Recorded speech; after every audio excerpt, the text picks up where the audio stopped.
Welcome back, ladies and gentlemen, continuing our discussion with Engineer Shaaban. Sir, now, in terms of exports, now we have, since January 1st up until July 26th of this year, we've exported over 5 million tons of agricultural exports, which is about an 18% increase from the same period last year.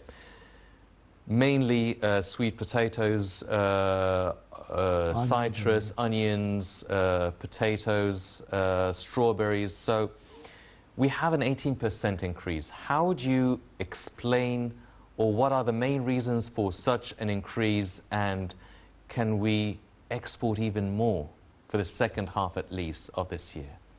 This will continue actually, because actually what happened in the first half, that the exchange rate between the dollar and the Egyptian pound was in favor of the exports. Okay, so our products are cheaper than the rest of the countries, and this will be very attractive. We have good quality products actually. Our onion is very it's worldwide known that we have, the Egyptian onions are, good quality. I think, yes, it will continue. It will continue, but what we require actually is to create stability between the local consumption and exports.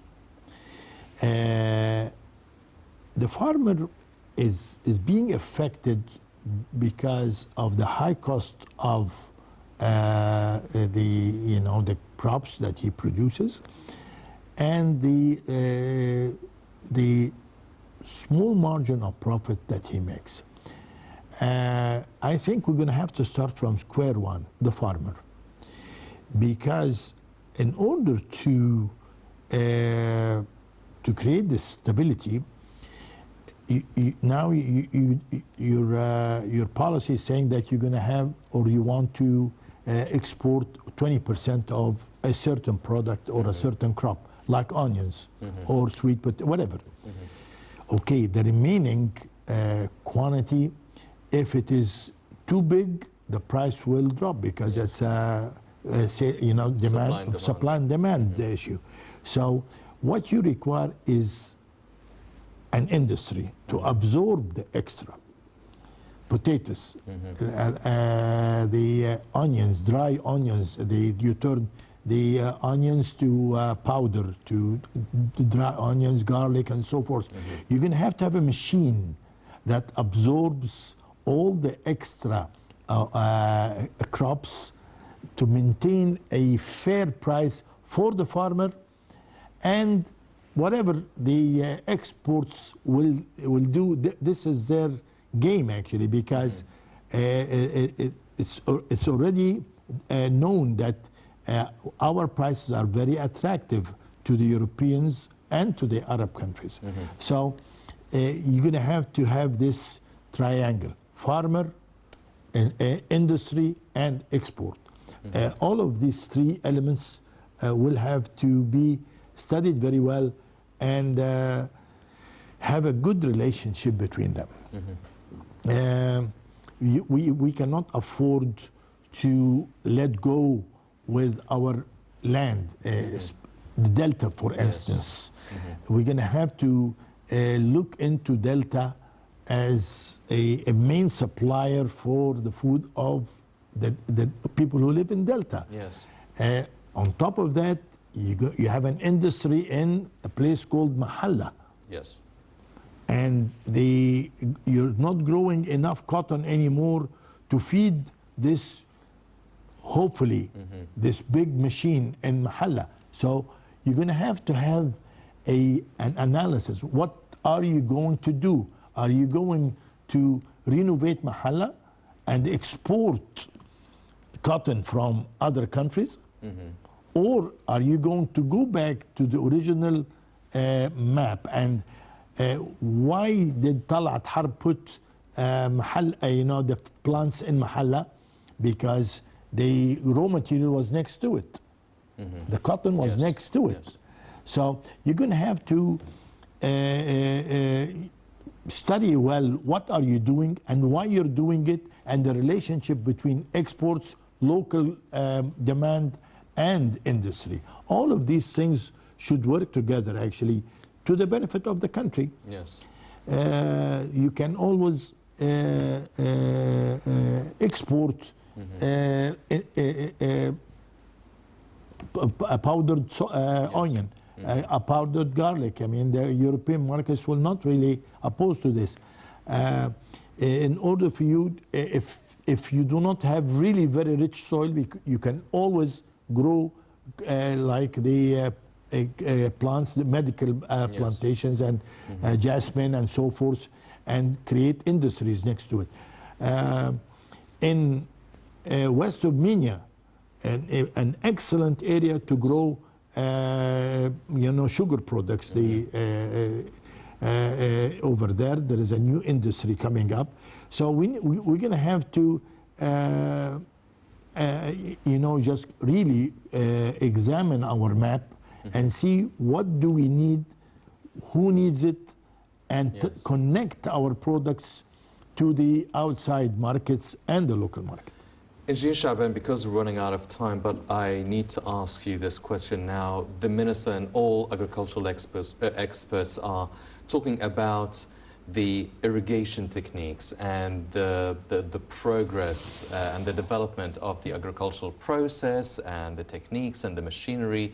And you've mentioned how farmers can actually benefit from having their crops and having sub-products of these crops.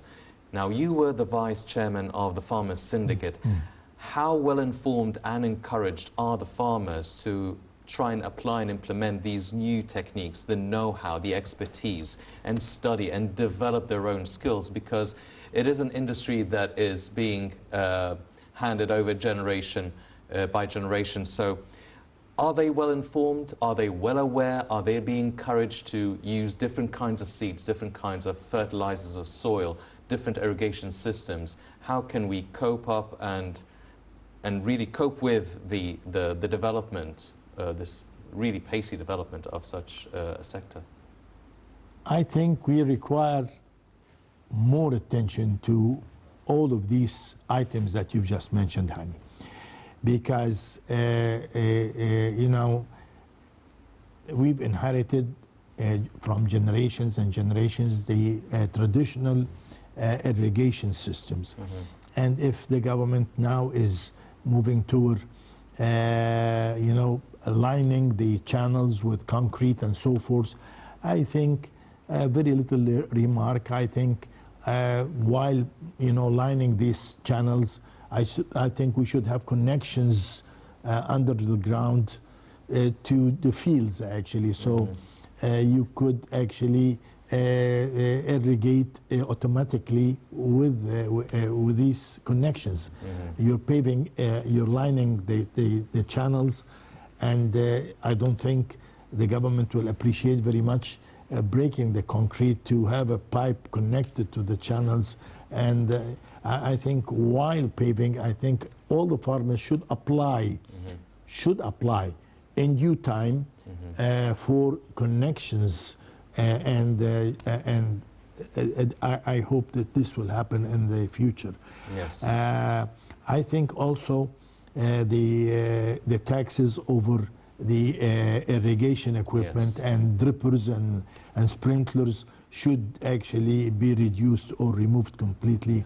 The new crops, the new types of plantations should actually be promoted. Yes.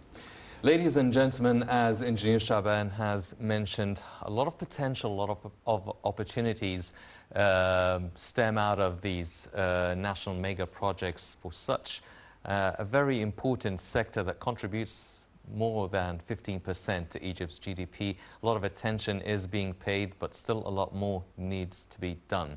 Unfortunately, that's all the time we have for this edition of the Daily Debate. But before we go, I'd like to thank my very distinguished guest, Engineer Hassan Shaaban, the former Vice Chairman of the Farmers Syndicate, and also the agricultural development expert, Engineer Shaaban. Always a pleasure having you with us on the show. Thank you very much, sir. Ladies and gentlemen, please stay tuned for more coming up on Nada International. I'm Hani Saif. Thank you for joining us.